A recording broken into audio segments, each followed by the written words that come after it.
Those of you who got an invite, welcome to Nerd Prom. No matter where in the world you are, we're all Nerds International. With the hyphen.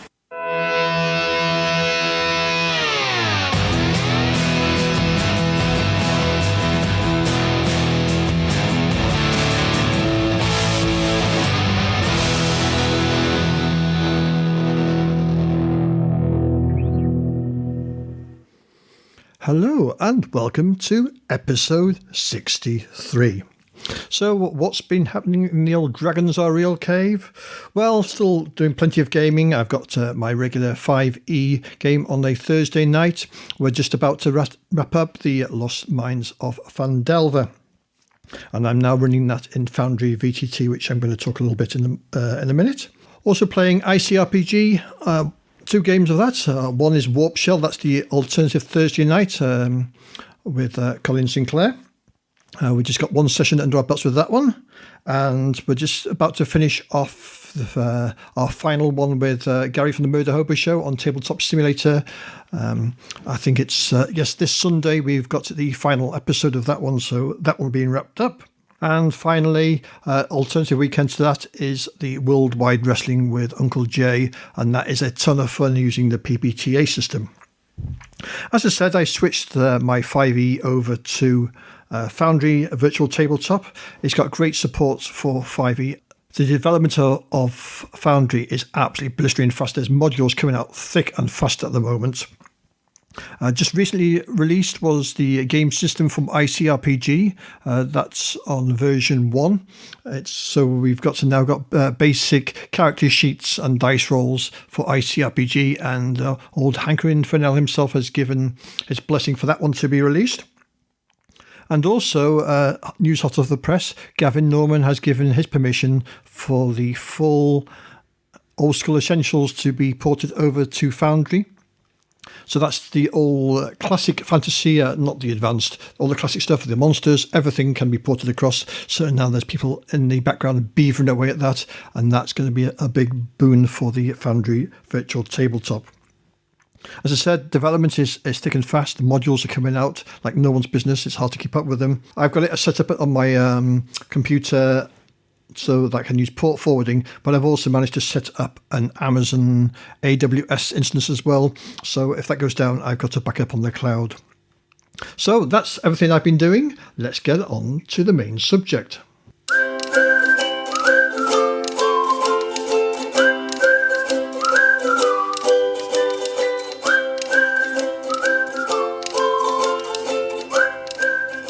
So back in the dark and distant past, I've been covering Judge Dredd role-playing game and all its different iterations. In episode 46, I covered the Games Workshop version, which was the first RPG for Judge Dredd. And then in episode 48, I did Mongoose's first stab at it in the D20 system. So this episode is Mongoose's second attempt at the Judge Dredd RPG, and this was released in 2009. And it uses the Traveller rules set, which was a system that Mongoose had licensed at the time. So they released a Judge Dredd version so you need the core rules from Mongoose Traveller and this supplement. They later released a Strontium Dog game using the same system. So it's very much of a muchness with all these Judge Dredd games. They all cover the same ground because it's a very sort of specific IP. In the background, they cover the normal Mega City 1 details. There's a detailed chapter on the history and the background of Mega City 1. There's a complete chapter on the Justice Department, giving details on the different sections, the departments, and focuses on some of them, such as the Psionics Division. And you'll get the full history of the Justice Department, so you understand why things the way they are. There's a chapter on the law, the crimes you can commit, the severity of the crimes, and the expected sentence that the judges give out. And as per in the previous two role-playing games, this book has got an expansive list of equipment and vehicles to be using in this version. So first of all, let's cover the mechanics of Traveller. If you don't know Traveller, where have you been for the last 40 years? So the core mechanic of Traveller, and for this system, is you roll 2d6, you add a characteristic and a skill, and if the result is 8 or more, the character succeeds. So this book requires the Traveller to play, or if you haven't got Traveller, then you can use the Cepheus engine, which is a free OGL version of Traveller. Combat is also based on the skill system. In each round, a character has a significant action, a minor action, an infinite number of reactions, and a high number of free actions. Reactions can include dodging or ducking out of the way. For all of the other actions, for movement, changing stance, drawing and aiming are minor actions. And the most significant common action is obviously attack. Damage is applied to the target's endurance, with further damage taken off their strength or dexterity. If either their strength or dexterity drops to 0, the character falls unconscious. If the third physical characteristic also drops to 0, the character dies. Now, what is huge in this system, as in the original Traveller, is character creation, and this almost becomes a mini game in itself. So if you're familiar with Traveller and character creation, this is a breeze and follows the same format. It's no different to creating a character in the original Traveller, with just a few changes on the way it's done and a few skills. So the characteristics for a Judge Dredd character are strength, dexterity, endurance, influence, intelligence, education, and social standing. You choose 2 stats, one from the physical set of strength, dexterity, and endurance, and then either influence or intelligence. And for those 2 you've chosen, you roll 1d6 plus 6, and that is their score. For the other characteristics, you roll 2d6, and whatever the 2 dice roll, you add to those characteristics. Education and social standing are slightly different, as they both start at 10. So your judge's training starts at 5 years old, and 5 years old was the normal age that you entered into the Justice Academy. And basically you take the character that you're building through 4 terms of training. And optionally, if you want an experienced or seasoned judge, you can do an extra 2 terms. So in each term of training, you get to choose to roll on 1 or more tables. You roll on those tables, and the result you roll is any bonuses you get to your characteristics or any skills you may acquire as the matter of that training. Once you have rolled on the appropriate number of tables in the term, you then roll to see if you survive the training. If you survive, whoopee-doo, you roll for a random event and maybe a new connection and move on to your next term.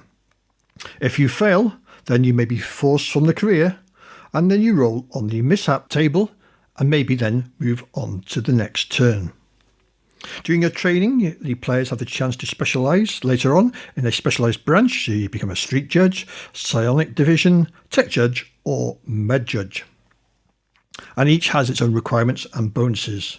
And there are plenty of mishaps and situations during these tables which are a thing of beauty. If you've never played Traveller and seen these tables, people think it's a complicated system. It's not. The majority of the book is taken up with the tables for character creation. And as I said before, this is a mini-game. And yes, just as you could in the original Traveller game, you can die during character creation. Yes. If you want to create a non-judge character, then I would suggest that you use the normal Traveller rules and roll up a standard Traveller character. Obviously, the skills and talents from the original Traveller port over to this, and there are a few new skills such as gun combat for using your lawgiver, driving your lawmaster, and Mega City 1 history. As for experience, how do you level up? Well, if you know your Traveller, then every 4 years of game time you can level up. The way this works is you get 4 points every 4 years, and you get to spend those 4 points on skills, talents, or special techniques. So it costs you a point to learn a new skill at level 0. It costs you 1 point on a skill to go from level 0 to 1, 2 points to go from level 1 to 2, and so on. It costs you 4 points if you want to buy a new special technique, and it costs you 2 points to increase a characteristic by 1 point. And you can carry a maximum of 1 point over to the next level up. So that is character creation. And as I said, you can just play that to your heart's content and create loads of judges and have a ton of fun with that. So on to the bestiary. Well, this covers your usual crazies, fatties, muties and creeps, and covers the general adversaries and weirdos that a judge may come across in his patrols. There are also stats for some famous individuals from the comics, so the Angel Gang, Judge Dredd and Chopper. There is a whole chapter on robots and how they are classified and how they work, and there's also rules to design and build and stat your own robots with plenty of examples, so that is pretty cool. There is an entire chapter on psionics, which are an advanced talent, and you've got several psionic talents. You've got aura perception, dimensional manipulation, energy kinesis, personal enhancement, projection, psionic attack, psionic defense, tapping, which is like a psionic vampirism where you take others' abilities and characteristics, and temporal manipulation. And to finish it all off, there is Sector 13 at the back of the book, which is like a little mini campaign setting, which is an entire city sector which you can use in your campaign. And it contains details of the sector house, key personnel, local gangs and criminals, the city blocks, and a fair number of selection of adventure seeds to get you up and running. So, what do I think of Judge Dredd, the Mongoose version? Well, I think this is the best version so far. Will it be superseded by the latest one? Well, you'll have to wait for another episode. But yes, people think that Traveller is a complicated game. In fact, it is a very simple system. If you've played Powered by the Apocalypse, you'll know how this game works. Roll 2d6, add some modifiers, and you're trying to beat a target number. And the game system really does get out of the way. The crunch for this game is character creation, and you can spend an entire session rolling at some characters, and the tables that they provide really do give a good flavour, and each judge is going to be different because there are so many twists and turns and sort of rabbit holes you can go down. So it ends up with characters that are very different. So for me, this is by far the best Judge Dredd role-playing game, and I would play this any time over any of the others. So that's just my thoughts. So that is finally done. Jason, I'm sorry it's taken so long, but there we have it.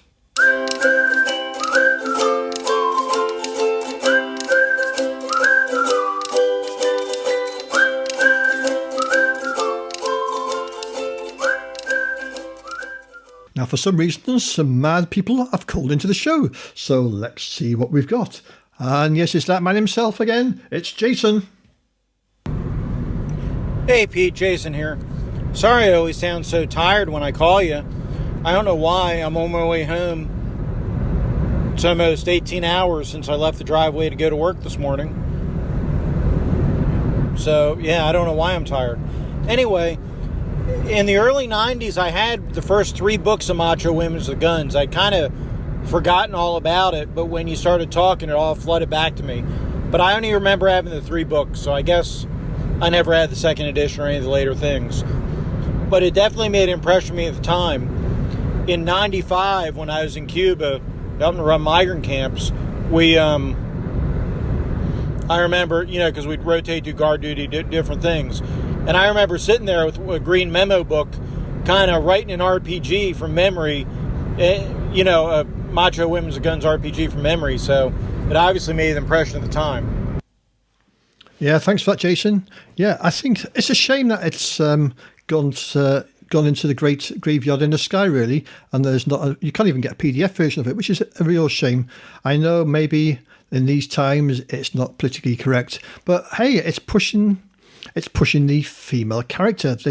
Macho Women and Guns had really strong female leads, and I think that is a good thing. No clue if I still have those books. I'll have to look. I might. Big might. But, yeah, I had forgotten about them for decades, so thanks for the reminder. Thank you to Eric for having you do that. Eric's a pretty cool cat, so I appreciate that. Anyhow, I'll talk to you later. Eric Lamrou's a real cool cat. Hey, don't big him up. The likes of me and Gary have enough time trying to knock him down a peg or two, He's only our boss, so we can't be nice to him. Yeah, but I hope you do find those books, Jason, and they get some enjoyment out of those. And I hope other people that heard that one managed to track down a copy of Macho Women with Guns. It's a lot of fun and highly amusing. Next up, I got a call in from Carl Rodriguez. Hey, Pete. Carl here. Just listened to the Macho Women with Guns review, and that is one of the products that I remember seeing way back and passing on. In hindsight, should have gotten a copy. The other one is the Ringworld box set by Chaosium. Anyway, good stuff. I think if we reimagined Macho Women with Guns for today's world, it would be called Ken's and Karen's post-apocalyptic role-playing in the age of entitlement. All right, talk to you later. Thanks, Carl. That's a great title for a book. Not too catchy, though, is it? I suppose, as with reference to the Ring World, yeah, I mean, that goes for absolute silly money now on your flea bays and the like. I know one of the lads from the club managed to pick a set up. I think it cost him about £100, but that was dirt cheap. I mean, I often see it going for a couple of hundred. So, but Ring World, wow, yeah. If you got that stashed away, that's a nice little pension pot for you there, isn't it?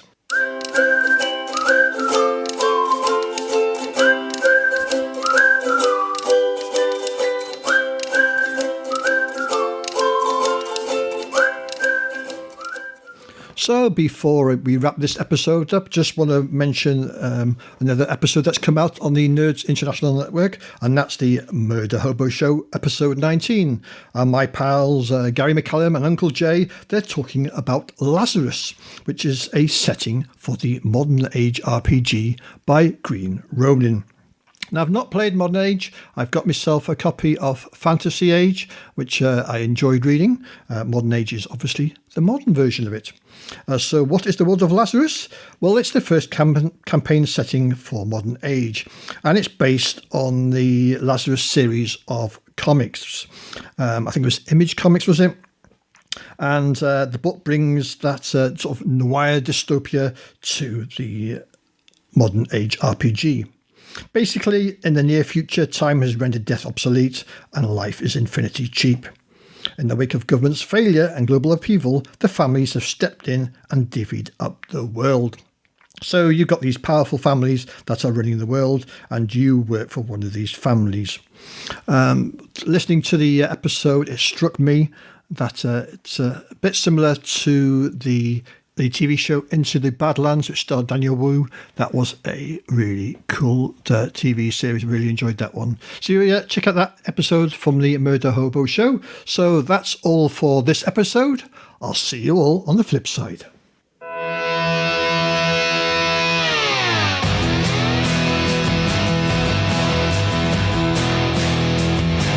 You've been listening to the Dragons Are Real podcast. For more information, check out our website at petejones.neocities.org, our blog at dragonsarealpodcast.tumblr.com, and we're also on YouTube. Thanks for listening.